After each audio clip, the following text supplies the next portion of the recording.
Daha 2004'e giriyoruz. Şu an daha bizim köy daha susuz. Bizim köy daha ne okulu var. Daha eşeklerle su taşıyoruz da biz. İşte anamız, bacımız, kardeşlerimiz kış zaman oluyor, hep sular donuyor kuyularda. Yani çok sıkıntı çekiyoruz biz. Başka köyler diyelim, başka köylere hepsi mağazalara su gitmiş. Sadece bizim suyumuz yoktur yani. Kuşlukçayır'ın köyü, 30 analık köy var. Vallahi hayvanları işte kuyulara götürür yani zordur şartlarla yani zor şartlarla yani sulandırıyoruz yani. Yani sadece işte bizim hayvanlarla çok sıkıntı çekiyorlar. Biz de su yüzünden çok sıkıntı çekiyorlar.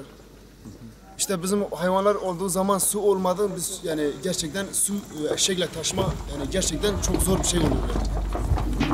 Ha çamur oluyor, kar oluyor, tipi oluyor yani böyle uzaklara gitmek. Koyun ne kadar uzaklıkta abi? Efendim? Bak arkadaş, devlet Tepin.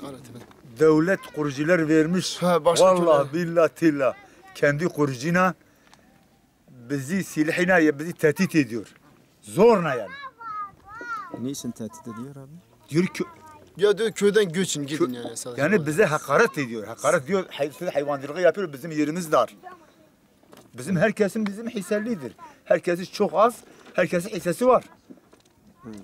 Hatta ben yani avukata tutmuşum.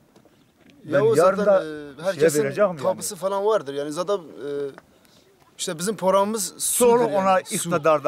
iktidar onlarda, özel daire onun kerva. Yani bize her türlü gücü yani kullanıyor. Her türlü. Dedim ki bugün mesela çocuk eğitimsiz olmaz. Yani çocuk eğitimsiz kalsa hep cahil kalıyor yani çok rezil çok Yani her büyüse okul çok rezillik çeker yani gerçekten. 65 tane. 65. Bu Eğitim görüyor. Şu Şimdi an bunlar- Arabuk'a gidiyor. Arabuk'a gidiyor. Şu an Yani Arabuk'a. Arabuk'ta bir köy var. Durum böyledir yani çoktur. Zaten yolun halini bellidir. Başka bir şey var sen de söyle bak. Vallahi başka bir şey bilmiyorum. Zaten eşek ne?